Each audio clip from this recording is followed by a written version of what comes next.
Oui. Le PLS, Oui. on peut le faire de deux sens ou que de un sens? Normalement, on peut le faire dans les deux sens, sauf lorsqu'il y a une fracture ouverte. Parce que vous n'allez pas, vous avez vu, quand il plie la jambe, vous n'allez pas plier une jambe où il y a une fracture ouverte. Donc en fait, vous prenez l'autre jambe pour tourner. On peut le mettre dans quelle position? Normalement, c'est à gauche, parce qu'on dit toujours qu'elle est maladroite. Mais bon, après, dans l'urgence, je dirais à la rigueur, on s'en moque. Voilà, parce que dans l'urgence, vous serez tellement énervé, si je puis dire, que vous mettrez sur le côté, vous n'allez pas réfléchir de quel côté. Par contre, pour une fracture ouverte, là, vous le verrez tout de suite. Hein. Bon, on trouve maintenant quelqu'un comme ça. Qu'est-ce que vous faites? Bien. Oui. Bien. Tu as été choisi. Tu trouves quelqu'un comme ça, qu'est-ce que tu fais? C'est-à-dire? Vas-y. Tu fais quoi? Je suis si vous m'entendez, c'est droit et main, ouvrez les yeux. Et je passe, j'ai l'impression, aucune réaction. Je libère les doigts pliés. Tu fais la bascule de la tête en arrière. Et je vérifie la respiration. Et là? Il n'y a rien. Du coup, il faut commencer un massage cardiaque. Non, non, non, non, attends. Non. C'est bon, c'est tout.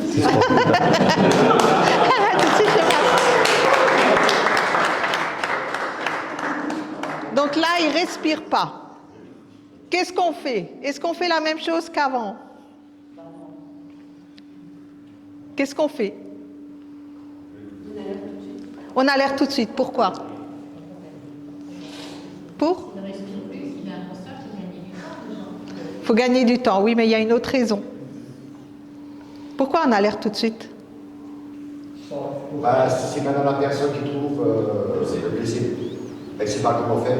Eux, par téléphone, ils peuvent lui dire comment faire. Aussi. Mais une fois qu'on commence un massage cardiaque, on ne peut pas s'arrêter. Voilà. Jusqu'à ce que les pompiers arrivent. Voilà. Donc si vous commencez à masser et que vous n'avez pas alerté, ça va durer longtemps. Donc on fait l'alerte. Donc la même chose, on peut faire le... Voilà. Donc, sauf que cette fois-ci, on va dire qu'on a trouvé quelqu'un d'inconscient qui ne respire pas. Qu'est-ce qu'on va faire ensuite? L'alerte est donnée.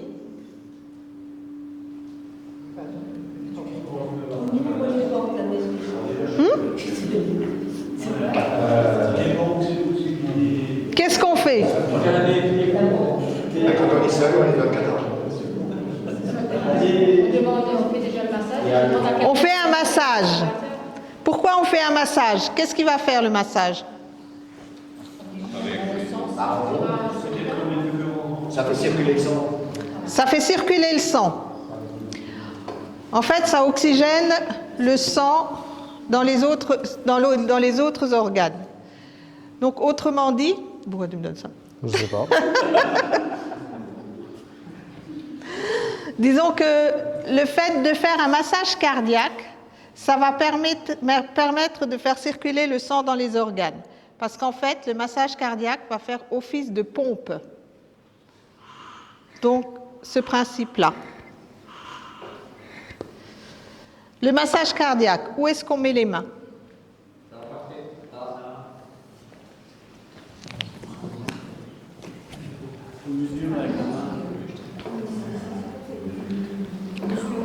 On superpose les mains.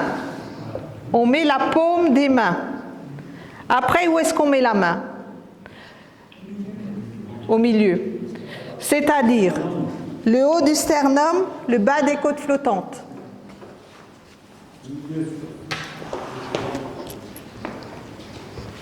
Il va descendre de combien de centimètres? Ça dépend de la force de la personne qui fait le massage. Non. Si c'est un manche costaud. Non. Combien de centimètres? 5 centimètres. 5 centimètres. Combien de fois par minute? 5. Combien de fois par minute? Beaucoup. 100 par minute. Pourquoi 100? Le rythme cardiaque normal aussi à peu près aux environs de 80, sachant qu'il y a des loupés, c'est 100 par minute. Ce qui nous donne ça, et 1, et 2, et 3, et 4, et 5, et 6, et 7, et 8, et 9.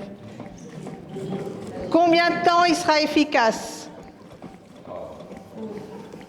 Claude? Continue. Claude? Combien de temps il sera efficace? 3 minutes. 2 minutes. Prends le relais. Donc si vous êtes à deux, en se parlant, C'est bon pour toi? C'est bon. Vas-y.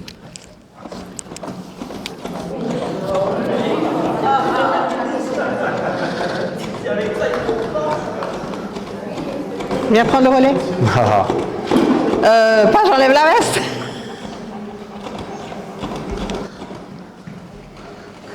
Attends, t'es mal positionné avec les mains. Ça, tu l'as vu à l'école, Attends, ça? attends.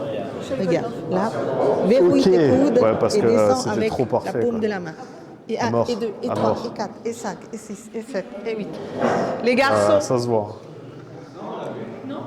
Ah, viens. Oh, t'es pas au bon endroit. Attends. je suis bien là. Non, au milieu. Voilà, là. Vas-y. Même ça, c'est le risque. Massage cardiaque, c'est le risque. Là, t'es bon, là.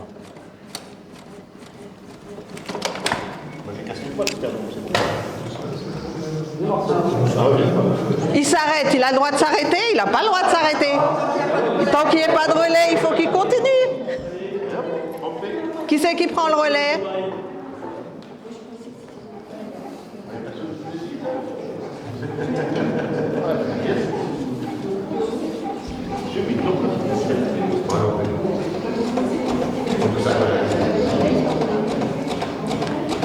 Quand est-ce qu'on arrête? Quand les secours sont là. Bon, on va s'arrêter. On en après le défibrillateur. On n'a pas de défibrillateur là. Bon, on va arrêter. Alors, le massage se fait toujours sur un plan dur. Parce que si vous êtes sur un matelas qui n'est pas assez dur, en fait, vous allez masser un cœur comme ça. Il faut qu'il y ait un plan dur pour pouvoir faire un massage correctement. Oui.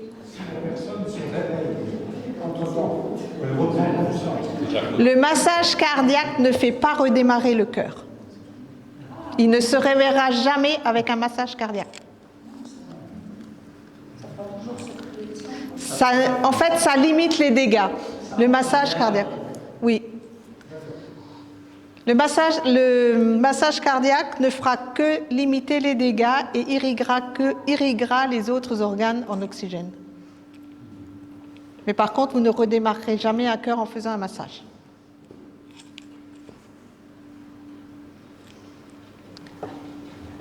Après ça, qu'est-ce qu'on peut faire encore?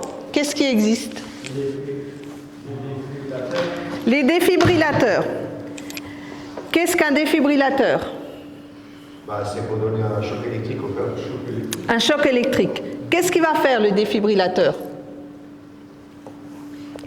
Quand vous allez chercher un défibrillateur, qu'est-ce qu'il va faire le défibrillateur? Défibriller. Il va? Oui. Il va défibriller. En fait, il va faire une analyse, il va rechercher ce qu'on appelle une fibrillation.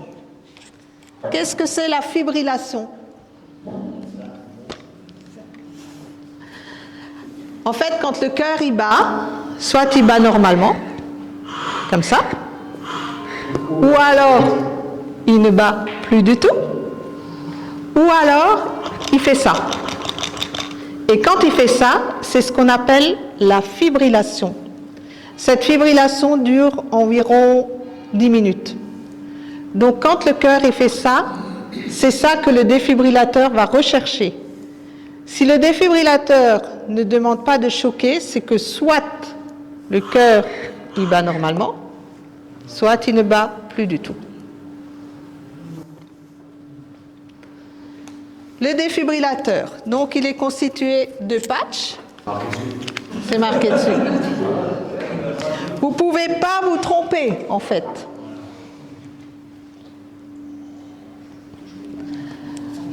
On va vous en faire passer, vous pouvez regarder.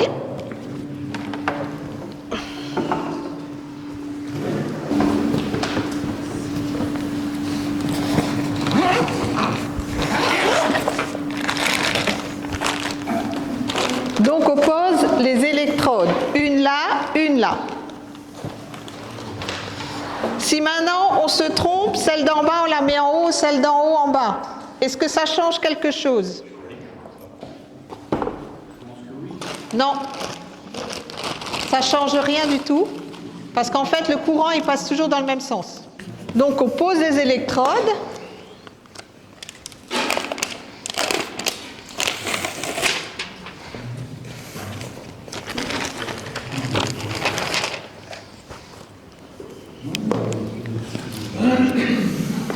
Non, d'abord tu l'allumes. Allume-le d'abord parce qu'il dit tout. Donc le défibrillateur, on l'allume. Appliquez les électrodes sur la poitrine nue du patient. Vous avez toujours sur un défibrillateur Branchez le connecteur des électrodes. un bouton pour l'allumer. Quel qu'il soit, il y a toujours un bouton pour l'allumer. Après, ça peut être un défibrillateur automatique ou semi-automatique. La différence, l'automatique, vous avez juste à l'allumer, et le semi-automatique, il faudra que vous appuyez sur le bouton pour déclencher le courant. Donc là, on allume le défibrillateur. Attends. Appliquez les électrodes sur la poitrine. Il lui dit de nue mettre du les patient. électrodes. Branchez le connecteur des électrodes à côté du voyant clignotant. Vous voyez le voyant? Donc vous ne pouvez pas vous tromper. Hein. Appliquez les électrodes. Branchez le connecteur. Analyse du rythme cardiaque au cours. Ne pas toucher le patient. Il vous dit ce qu'il faut faire. Hein. Choc recommandé. Appareil en charge. Restez à l'écart du patient. Délivrez le choc maintenant. Appuyez sur la touche orange maintenant. Vous voyez la touche orange? Vous ne pouvez pas la louper. Hein.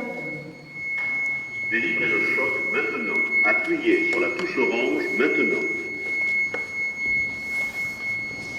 Quand vous délivrez le choc, il est important de dire que vous allez choquer. Donc dire attention, écartez-vous, je vais choquer. Appuyez sur la choc délivré. Analyse du rythme cardiaque au cours. Ne pas toucher le patient. L'appareil fait des analyses toutes les 2 minutes. Analyse du rythme cardiaque au cours. Pas de choc indiqué. Vous pouvez toucher le patient. Contrôlez les voies aériennes, la respiration, le pouls. Si nécessaire, pratiquez la réanimation cardio-pulmonaire. Donc là, il n'a pas choqué. Et quand il ne choque pas, donc il vous demande de faire une réanimation cardio-pulmonaire. Qu'est-ce que ça veut dire? On reprend le massage cardiaque. Tu fais le massage cardiaque? On reprend le massage cardiaque.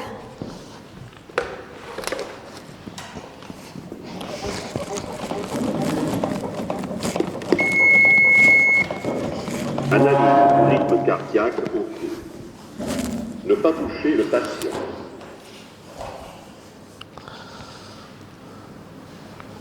Choc recommandé. Appareil en charge. Restez à l'écart du patient. Donc tout le monde s'écarte. Délivrez le choc maintenant. Il délivre le choc. Pour choquer. Analyse du rythme cardiaque en cours. Donc là, vous avez 2 possibilités. Soit il respire. Dans ce cas, on fait quoi? Il respire. On le met en PLS. Soit il ne respire pas et on reprend le massage cardiaque. Qui c'est qui enlève le défibrillateur? L'hôpital. On n'a pas le droit de... C'est les secours. Ben oui, parce que si le patient est décédé, il l'enlève. Mais c'est un médecin des secours. Disons que ce n'est jamais à vous d'enlever un défibrillateur. Qui c'est qui peut le mettre? Tout le monde peut mettre un défibrillateur. Et on le trouve où, le défibrillateur? Un peu partout. Vous savez où il est à Rodolphin? Une question, on a le droit de mettre un défibrillateur sur un enfant qui fait un même Oui. massage cardiaque quand on fait un arrêt? Alors pour un enfant, le massage cardiaque se fait à l'aide d'une main. Pourquoi une main? Parce que vous avez moins de force avec une main. On peut mettre un défibrillateur chez un enfant, sauf qu'il faut faire attention que les électrodes ne se touchent pas. Dans ce cas, si le thorax de l'enfant est trop étroit, vous pouvez mettre une électrode devant et une dans le dos. Chez un nourrisson, vous faites le massage cardiaque avec les doigts. Et depuis peu, on peut mettre un défibrillateur. Parce que de toute façon, ils disent qu'il ne risquera plus grand-chose, même si on met un défibrillateur. Ça ne pourra que marcher. Il peut y avoir des électrodes spéciales. Mais tous les défibrillateurs n'ont pas ce genre d'électrode. Avec les défibrillateurs, vous trouverez également des compresses, souvent. Pourquoi? Non, parce que souvent, ce genre de personnes, quand ils font un arrêt cardiaque, ils ont un malaise avant et ils transpirent beaucoup.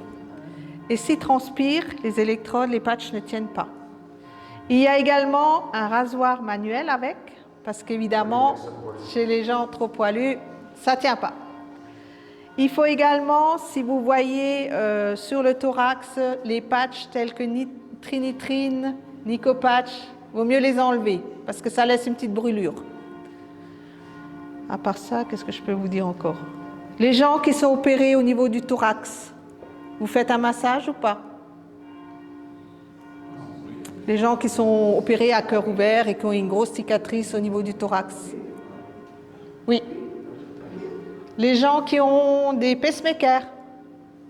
On peut poser un défibrillateur chez quelqu'un qui a un pacemaker? Non. Pourquoi?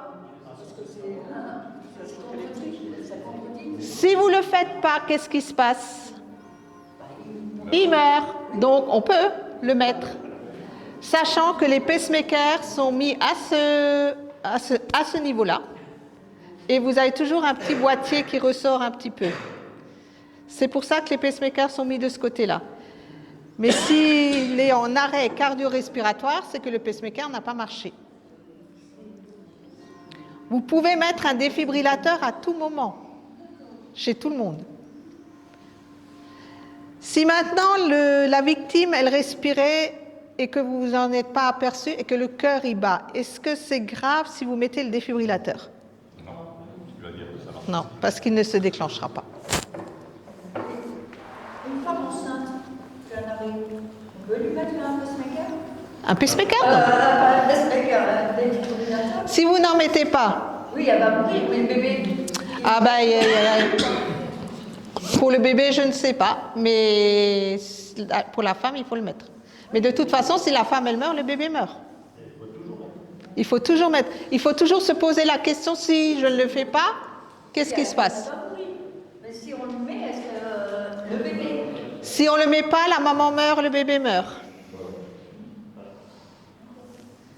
Il faut toujours se poser la question, si je ne fais rien, qu'est-ce qui se passe? Est-ce que vous avez des questions?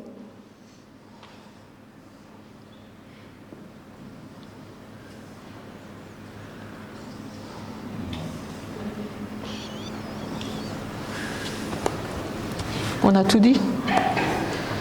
Non. Quoi? Si le corps est mouillé. Bah si, on a parlé avant. Entièrement mouillé. Ah oui. Si maintenant ça se produit sous la pluie, vous laissez bien sûr pas la victime sous la pluie. Il faut la mettre à l'abri. À l'abri, l'essuyer et tout. Oui, et essuyer parce qu'il peut quand même y avoir un petit courju.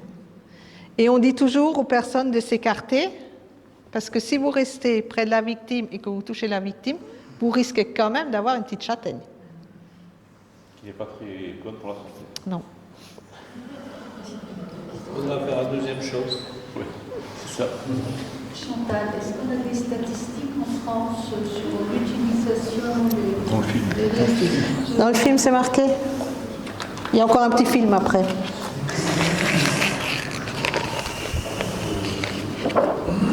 Les statistiques, est-ce que j'en ai? 40 000 accidents. C'était 40 000, je ne sais plus. Et 40 000 accidents cardiaques. De toute façon, on va vous montrer après un petit dans film l'année. qui reprend un peu. Et 4 000 sont récupérés. Donc vous avez une chance sur 10. Bah, Une chance sur 10 et encore, Bah, je te dis, c'est la situation. voilà. c'est le loto, hein, c'est le loto. Par contre, qu'est-ce qu'il y avait encore?